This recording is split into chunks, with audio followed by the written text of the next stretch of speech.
एक महिला भक्त वृंदावन से बिहारी जी को लेकर अपने घर आई और तभी बाहर से गोलू घर के अंदर आया और माँ से पूछता है कि माँ, यह कौन है? तो मैया बोली कि भगवान है और यही हमारे मालिक हैं। अब तो घर में जब भी कोई नई चीज़ बनती तो सबसे पहले बिहारी जी को ही भोग लगता। पहले यह सब चीज़ें गोलू को सबसे पहले मिलती थी। इससे गोलू बहुत चिढ़ने लगा और मन ही मन ठाकुर जी को कोसने लगा। एक दिन गोलू की माँ काम पर जाते समय बोली, गोलू यमुना जी से मटके में जल भर कर लाना। जब गोलू पानी भरने के लिए जाने लगा तो जाते जाते बिहारी जी को कहने लगा, खाने के लिए तो सबसे पहले तैयार रहते हो, लेकिन काम तो मुझे ही करना पड़ता है। अगर यहाँ रहना है तो काम करो। यह कहकर गोलू यमुना जी से जल भरने के लिए चल पड़ा। जब गोलू यमुना जी में जल भरने लगा तो उसने देखा कि यमुना जी के अंदर बिहारी जी विराजमान हैं और कह रहे हैं, गोलू घड़ा हम भर देते हैं। गोलू उनको देखकर हैरान हो गया और बोला, नहीं नहीं, मैं अपने आप भर लूँगा। लेकिन ठाकुर जी ने उसके हाथ से घड़ा ले लिया और भर कर घर ले आए। गोलू घर आकर डर रहा था कि अगर माँ को पता लगा कि मैंने ठाकुर जी से काम करवाया है तो आज मेरी पक्की पिटाई होगी। माँ ने घर आकर बिहारी जी को गीले कपड़ों में देखा तो एकदम से हैरान हो गई और कहने लगी कि गोलू, यह ज़रूर तेरी ही शरारत है, ज़रूर तूने ही इन पर जल डाला है। गोलू अपनी माँ को समझाने का बहुत प्रयास किया, लेकिन माँ ने उसको डांट कर चुप करा दिया और ठाकुर जी के भीगे हुए वस्त्रों को बदलने लगी।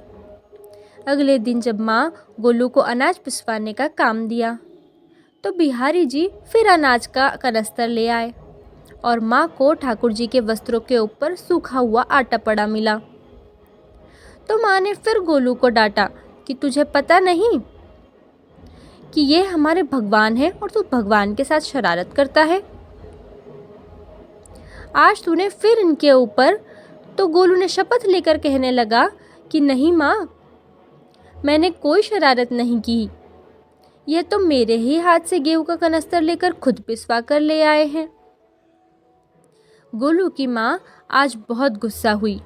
अगले दिन फिर माँ को ने बोला, बेटा गोलू, आज तुम्हारे बाबा बाहर गांव से वापस लौट आएंगे, बस आज ही का एक काम है।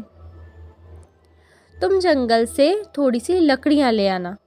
गोलू फिर डर गया, कहीं ठाकुर जी मेरे पीछे फिर से ना आ जाए। गोलू ने माँ को बोला कि माँ, मैं तो चला जाऊंगा, लेकिन बिहारी जी को समझा लो और मेरे पीछे ना आए। उसकी माँ हंसकर बोली कि हाँ हाँ समझा दूंगी, तुम तो जाओ।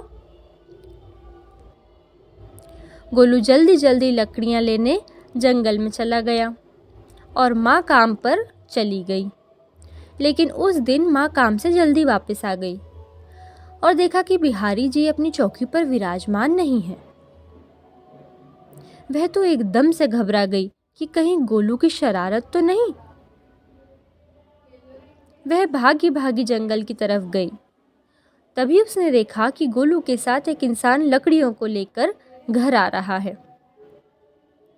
गोलू की माँ यह देखकर हैरान हो गई कि यह तो बिहारी जी हैं। यह क्या, हमारे भगवान हमारा काम कर रहे हैं? इसका अर्थ गोलू ठीक कह रहा था।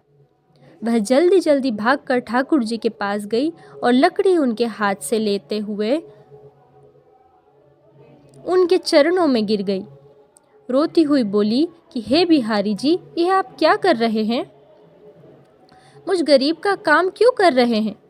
ठाकुर जी मुस्कुराते हुए बोले, हमें तो तेरे बेटे पर बहुत प्यार आता है।